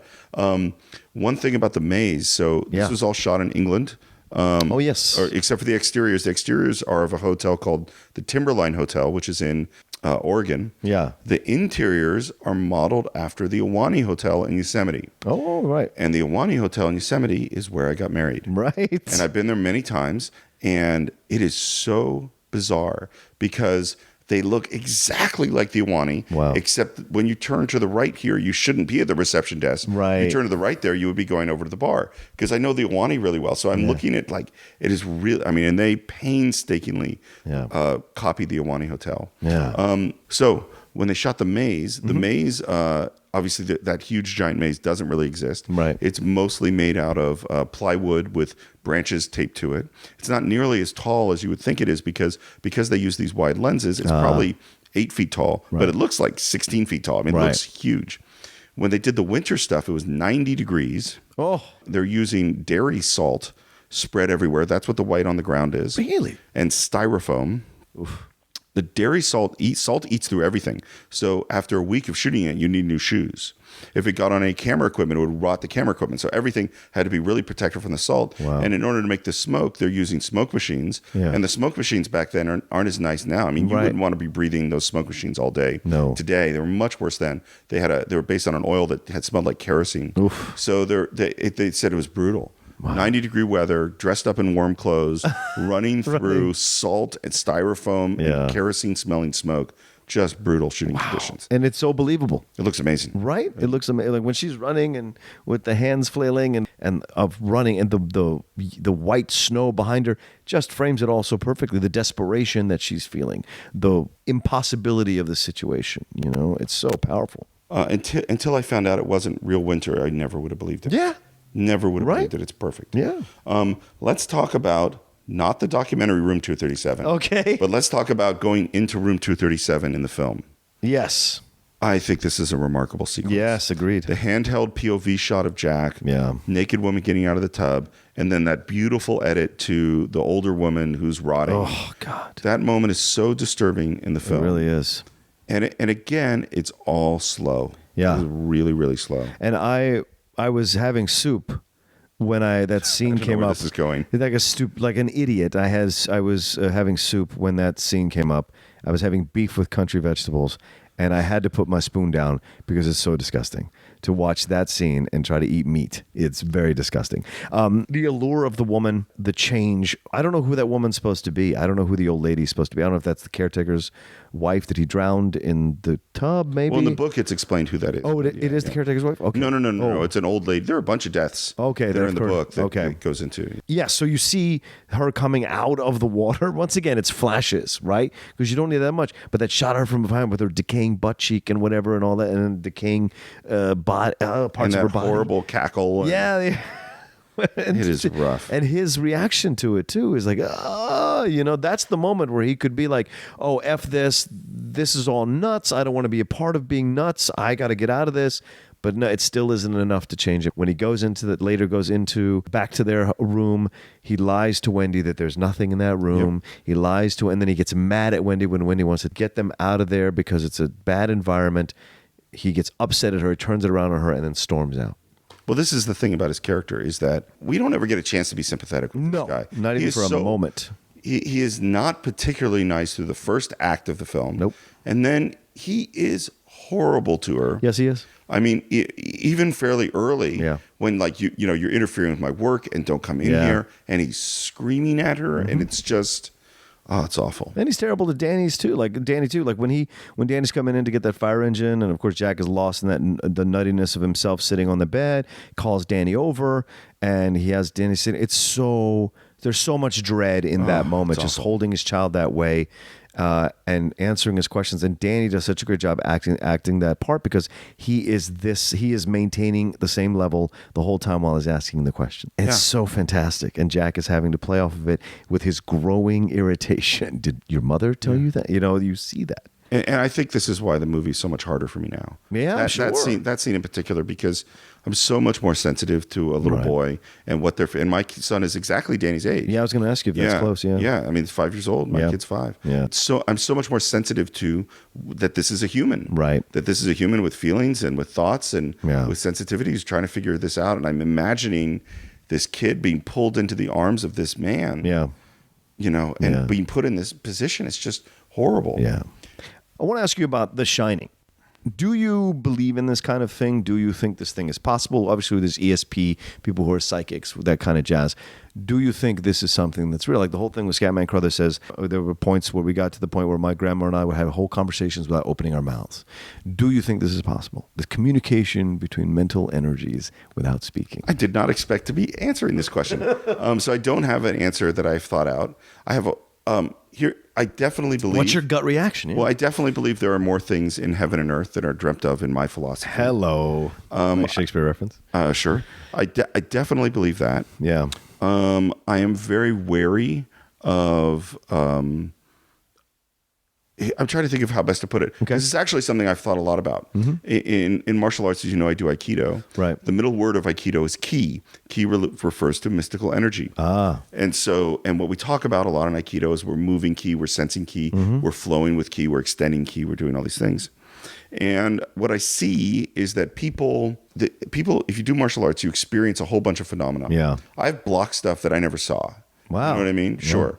I've thrown stuff and felt like I didn't do it. Thrown someone without feeling like I did anything. I've thrown someone without touching them. Right. And people experience these things and they go, that's ki. Right. And they use this word to lump all these phenomena together. And I don't think that's what's happening. What I think is, I think if Merlin were around, he would not think that what he did was magic, because he would think what he did makes perfect sense. Right. So I do think there are certainly things that happen that we can't explain. Right. I also think that we as humans love to create patterns. Yes. This happened, and therefore that means this. Yeah. And it's the therefore that I usually have a problem with, because I'm like, well, you don't really know that happened. Right. For instance, people go like, oh, I dreamt that my mother was dying and then I woke up and she was dead. Wow. You know, like, and you've heard this story a lot. Right. But we're not very good about checking all the times we dream things that don't end up happening. Yeah, right, exactly. You know, and so it's like, yeah, that happened and that's amazing. Right. But to what degree can we go that's mystical? And to what? Yeah. And I don't know the answer. Okay. So that's my answer. What's your answer? I do believe in a lot of the extrasensory perception stuff. I believe that there's that white noise that people talk about with spirits trying to communicate through electrical paths. I do believe that we are you know, as human beings, we're a bunch of synapses putting together. We're some kind of electric energy. You know, in the Matrix, they use us to use our body's electricity to power their world. You know what I'm saying? So it's certainly possible. It's a terrible plan. I'm just saying, it's certainly possible to have this thing exist in the world. And I've seen things or read stories of people who have a certain amount of understanding and intuition. You know what I'm saying? If you can be an empath, then the next step is that ability to sense or predict or feel that you know what's going on with someone else. So it's just interesting, that kind of stuff. So I enjoy it. I think it exists. I also believe in aliens. I also believe in all this kind of shit, because why wouldn't there be? So to me, it just seems logical. Other people can put it down. You're more than welcome to your opinion. My belief is I believe all that mystical stuff, because anything is possible, because we as human beings only use 10% of our brain. So we don't know how much of our true. You know, you're going to argue that too? That 10% of the brain thing is such a that's a thing that's been said forever. Of course. And there are no statistics that say this is true. What? It's not true at all. No. Yeah. Why would it ever become true if it'd be something to be said if it Because wasn't people have been saying this thing forever. How will you measure how much of your brain do you use? How old were you when you first heard this 10% of your brain thing? Probably my 20s. Okay. That's when everything I read is in my 20s. What I've heard, it's probably since I was 10 or 12 years old. Oh, It's in okay. the comic books. It's been around forever. Right. What techniques do you think they had in the 70s, 80s, 60s, 50s to measure how much of one's brain was being used at any one given time? Well, if certain sections of your brain are not firing away at all. How do they know what's firing? Wouldn't they see synapses or something clicking or something like that? So only now, and brain activity. Only now, when we have an fMRI machine, Yeah. are we capable of watching in real time what's firing. It's not true. So you don't think it's 10% at all? No, it's not that I don't think it is. I'm telling you, it's not true. You think we use all our brain? Oh, of course we do. Oh, but not all the time. And here, so here's the thing. We've digressed. We're totally devolving. But I will say this is who knows if this will make the pod? Yeah, this will be a supplemental episode. Sure. Steve and John talk about mystical shit. Yeah, it's a whole new podcast. You're gonna like it a lot. It should be on Funny or Die. Yes, there's the prefrontal cortex. Yeah, sure. That's a part of your brain which is the voice that you hear when you're talking to yourself. The logical part that's thinking through. That's the prefrontal cortex. Okay. That is a relatively small physical part of your brain. Okay. And it's a part of the brain that doesn't exist in what we call lower animals. So humans have really evolved this thing. Right. And other animals don't have it so much. But there's a huge visual cortex. It's running all the time, every time your eyes are open. Gotcha. So saying we're not using this, it's like, no, I'm using my amygdala every time I have emotions. Right. It's not my prefrontal cortex. So you're using all these things all the time. Right. The whole 10% thing is like just some weird thing that someone said, and everyone just started repeating it. And there's no facts to back this up at all. I'm going to do more research on this. Okay, send it back to me. I will. I'll send you stuff too. All right, let's get back to the movie. Let me ask you this. All right. What is the most disturbing moment in this movie for you? What's a great question, Steve? It's probably the old lady. Yeah, that's a good one. That's a deep-seated fear of most men. Yeah, I'm telling you right now. It's very visceral. Yes. You know? Right? Because it's symbolic of, hey, I thought I was kissing this, but I'm actually kissing this, which could be symbolic of like, oh, I thought I was kissing this woman, and then I find out later on, oh, she's this kind of woman, that kind of thing, you know, or vice versa. I thought I was kissing this kind of man, and later on, he's that kind of man. But I think the shot of the girls cut up in the hallway is the most disturbing for me, because they're defenseless little girls, and that is a powerful thing for me. Yeah. For me, strangely enough, it is all work and no play make Jack a dull boy. It's because you're a writer, dude. I get, and there's something That's your about worst it. fear of your life. There's something about it's not violent. No. It's not gross. No. But there's something about, particularly she turns the pages, and you see that they're formatted differently. Oh yeah, that's the thing that struck me too. And that there's like, this one is indented, and this one has weird lines in that. That looks like a poem. And I can't get my head around what was Jack thinking that he was doing. Right. Did Jack know that he was writing all work and no play? Did he actually think he was writing a whole novel? Right. And didn't know what his fingers were doing? And just I don't know, my brain really spins on the weeks of typing. That I don't know why, but just that I don't. It really, it's weird. I understand that, but that's his. Of course, that's his slipping into the madness, right? To him, he's just like him drinking the fake Jack Daniels. To him, he's actually typing. I think so. This amazing novel that it's going, which is why he's so upset at Wendy that like I'm just so close to to finishing this thing. It'd be just like you to want to drag me away just when I'm going to be successful and blah blah blah. But when she sees what he's been writing, which is such a awesome moment for a horror, because this is a mental horror. This is a mental horror film. Right. It doesn't have to show you much, but there's enough to get you crazy. When she sees, and you're right, Steve. What struck me watching this time is all the different ways that it's formatted. Where it looks like a poem, looks like a haiku. It looks like just like a military document. Like there's all kinds of different ways that it was done. Like there's one where it's in a triangle shape. You're like, what the fuck? And so when you're going through it, you're just like, yeah, this is every writer's worst nightmare. That what they're writing is the same bullshit over and over again. They've just been lying to themselves. That they're putting in a different format, and therefore it has value. And that is so amazing. Yeah, you're right. And that is why it's so disturbing to me, because I'm a writer. Yes. Is that because I have carved out time to write, and I have said no to things, and I have made my wife wait. Yeah. So I could write, and the overarching misgiving that all of my time is just being put into all work and no play, make Jack a dull boy. That is the fear. Of course. I've wasted. It's just been wasted. Right. All of this has been wasted. By the way, it's not just as a writer. Anybody, I think any person in any career of their life that they've chosen to give their lives to and they've sacrificed for could end up realizing, my God, I've just been doing the same thing over and over again in a different format, and I've accomplished nothing. And I thought I'd accomplished all this. Yeah. So that's another form of mental horror as well, or terror. Well, and that's this how this movie gets into your head, is you don't get to know. Nope. You don't get to find out, and you're not left with a feeling of, yay, we beat the bad guy. Right. You're left with a feeling of unsettled, difficult, what did I just go through sort of thing. Yeah. Okay. Yes. We're going to do it now. Okay. Room 237. Oh, I thought we were in final thoughts. All right, let's get into it. All right, so here's This is going to be the longest podcast we've ever done. Yes, so, go ahead. Ladies and gentlemen, so we're going to talk a little bit about a separate documentary called Room 237. For those of you who don't know, Room 237 is a documentary that explores various conspiracy theories about The Shining. Yes. And that there are people who have gone in depth, analyzing frame by frame, shot by shot, to discover hidden meanings within the film The Shining. Came out a few years ago. Yes. And John actually took me to see it. Yes, I did. Yeah. Have you watched it recently? Because I watched it again. I've seen it like 5 times. Okay. I love this film. It's an addiction to me, this film.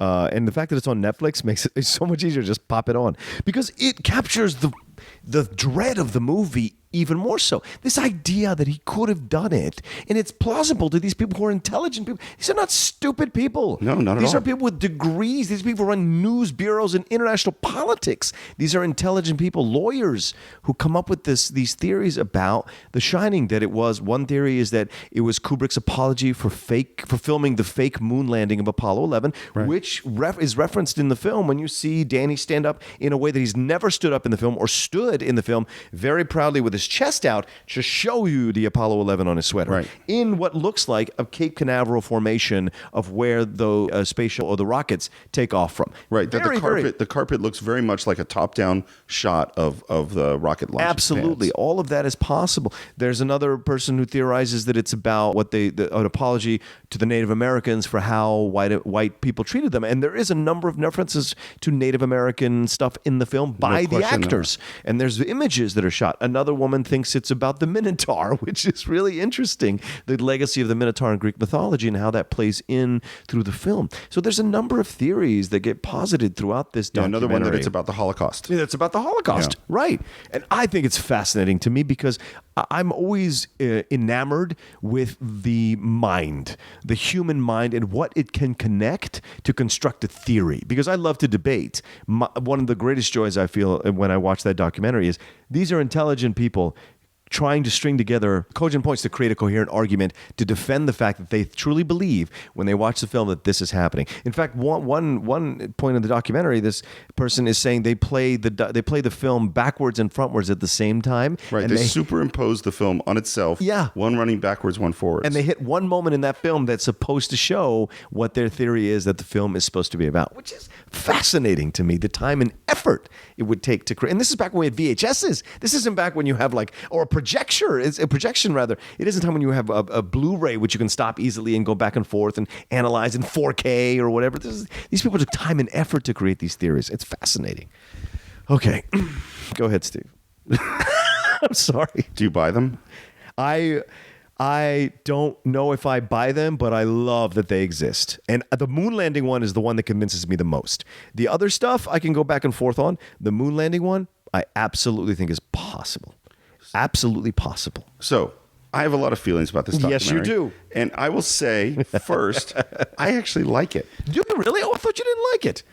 No, I don't buy it. Oh, you don't buy it, but you like it. Well, this is the thing. It's really entertaining. Yes, it is. Now I want to make it clear that the Cine-Files is about examining great films. Right. I'm not putting Room 237 on the list. No. But if you're like movies, and you have Netflix, it is completely compelling and enjoyable. Yeah. And it kind of sweeps you up in all of these ideas. And you start going, yeah, maybe. Yeah, because because they have these people actually telling you their theories and then showing you evidence for it using scenes from the film. Yep. So you're not hearing one narrator saying, and then Sheila from blah blah believes the blah. No, you're hearing the actual people because they've been recorded. They've been it's their interview. It's their interview, and you never see them. You never see any of these people, and how they connect, like Eyes Wide Shut and other films, to what Kubrick is trying to do with this film, which I think is fascinating. What they think Kubrick. Yeah, is what they trying think to is do. Kubrick is doing. Yes. What's interesting about the documentary is the documentary's style and intention is to make this as convincing as possible. It's not a documentary that checks any evidence. It doesn't go out and see, well, is this true about this thing or that thing? For instance, I'll give you an example because I did go out and check some evidence. Oh. So one of the key points, one of the basic ones, is that in the book, it's room 217. Right. In the movie, it's room 237. Right. Why did Kubrick change the number? And then they have a moment where text comes on screen and you hear the guy who has the theory about the Apollo landing say that the Timberline Hotel, where they shot the exteriors, asked Kubrick to change it from 217 because they had a room 217. They were afraid people would get scared out of it. But in fact, and this is text on screen in the film, that hotel has no room 217. That hotel does have a room 217. You're right. Yeah, and they have it on their website. And so it would have only taken, a phone call to find out, do you in fact have a room 217? But the documentary puts this thing that is not true on the screen, and that is a key point to make this convincing. Right. Another key point is that why change it to 237? Well, because the moon is 237,000 miles away. The moon is not 237,000 miles away. First of all, the moon is in an elliptical orbit, so it goes from about 229,000 to about 275,000, averages to 238,900 miles away. Close enough. If he wanted to make it the moon number, why did he choose one that's close? So there's so much in this film that you remember when we did Holy Grail. Yes. And in Holy Grail, there's the scene about the witch. Yes. And they have the wonderful logic of witches burn. What else burns? Right. Wood. Therefore, witches are made out of wood. Right. Wood floats. What else floats? A duck. Therefore, a witch must weigh as much as a duck. Right. I'm not going to say the logic in this movie is that bad. 237. Yeah, right. Room but it's close. There's a lot of really weak logic. You want another one? Yeah, go ahead. Okay, one of the ones of why it's about the Holocaust. Yeah.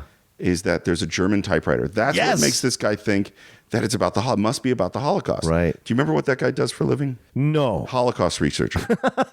Okay. So the guy's brain's already on the Holocaust. Right. That's what we call confirmation bias. Okay. Confirmation bias is I have a belief about how things work, and then I look for evidence that completes my belief. Right. Do you know why they use that typewriter? Why? It's Kubrick's typewriter. Oh. Yeah. So nobody asks the question. Right. They just go, German typewriter must therefore be about the Holocaust. Right. And now, let's be really clear. There are a lot of things that have happened in Germany. Sure. Why does it have to be the Holocaust? Right. Why can't it be about the Gutenberg Bible? Sure. This is about printing, and maybe it's about the Gutenberg Bible. That's the Bible that brought religion to the masses. And how does that relate to The Shining?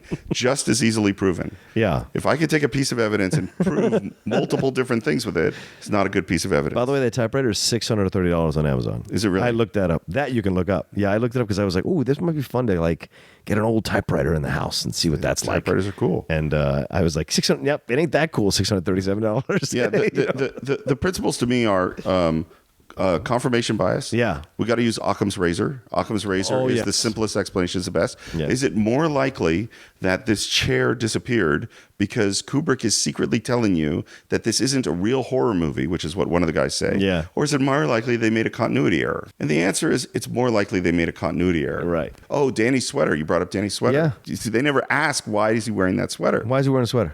So Kubrick decided, according to the costume designer, Right. Kubrick said, I want him to be wearing something homemade. Because if he's wearing something homemade right. that maybe the mom made or the aunt made, when it gets damaged in room 237, then that'll be more emotional. Okay. So the costume designer, who's British because this was shot in England, says, I have a friend who knits sweaters. So they brought over a stack of 8 sweaters. He picked that one. Okay.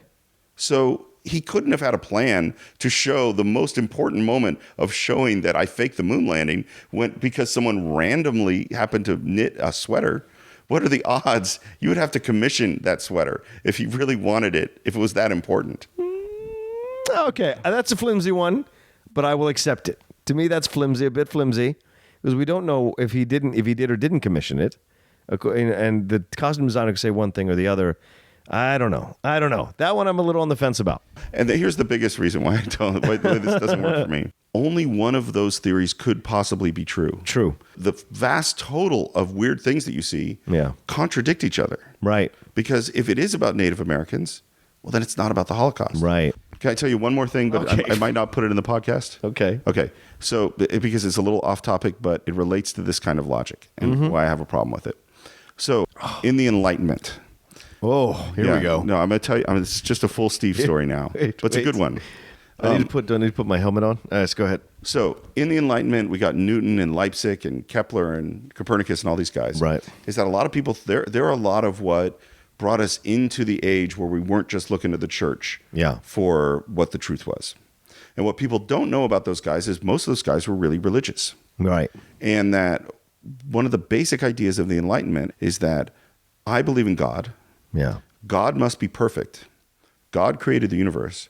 Therefore, the laws that govern the universe must be perfect. Yeah. That's the logic that leads them to all the discoveries of the Enlightenment. Yeah. Now, of course, what we do with those discoveries ended up kind of being the opposite. Right. But that's what they went to do. So Johannes Kepler, he's a astronomer, and he's trying to figure out the pattern at which the planets orbit the sun. Right. So he goes, God is perfect. Therefore, the laws that govern the planets orbiting must be perfect. Therefore, we must pick a perfect law while geometry is perfect. So there must be a geometric reason that describes all these orbits. Right. Okay. And you can stay with me for a second. I'm with you. So what he goes is, okay, we knew of 8 planets at the time. Right. So an 8-sided object is an octagon.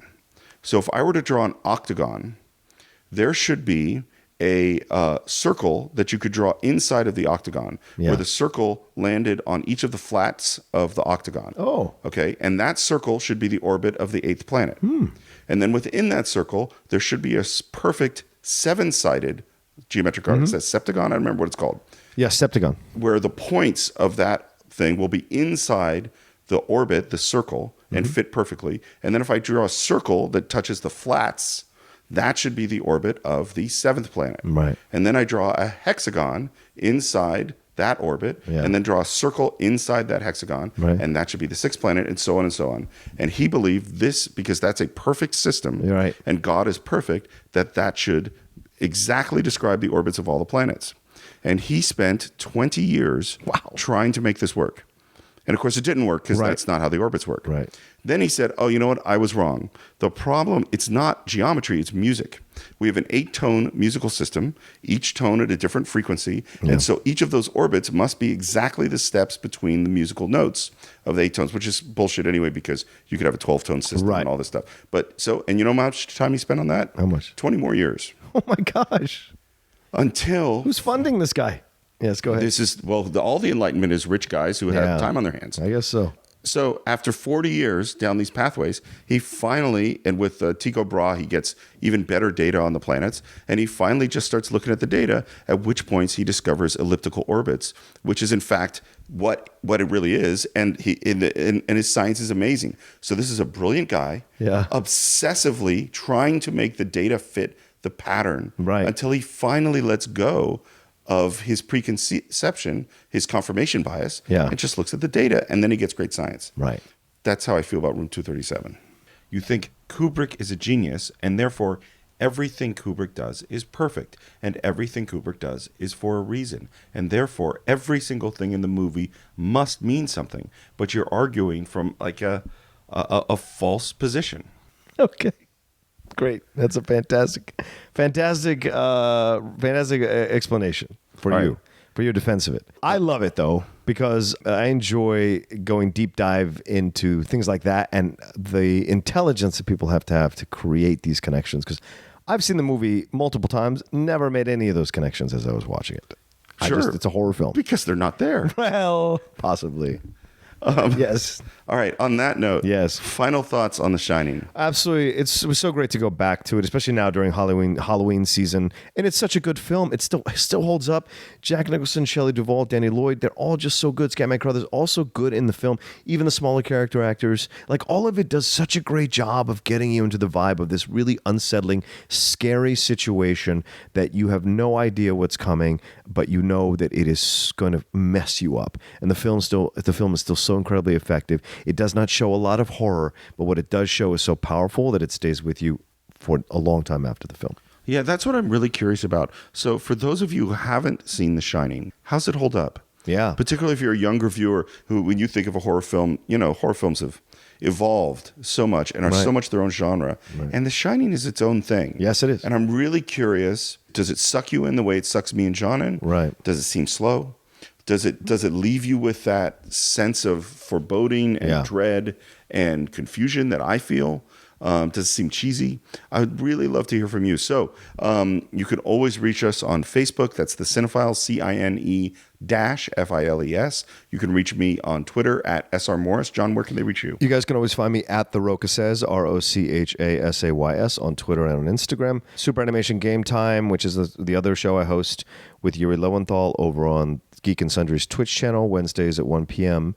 And on Collider, every once in a while doing movie talk now on Fridays most of the time, and then an occasional mailbag. And then the Walking Dead recap show, depending on when this comes out, which we do Sunday nights at 7 o'clock right after the East Coast feed of The Walking Dead, the latest episode. And all of those shows are much lighter when it comes to Enlightenment philosophers or brain chemistry, I believe. Sure. As always, we would love to hear your reviews on iTunes. They really help the show a lot. They help us get discovered. They help move us up in the iTunes ranking. Yeah. And the more people that listen to this show, the more likely we're going to be able to do it forever and ever and ever. All right, that's it for this week. We will see you next time on the Cine-Files.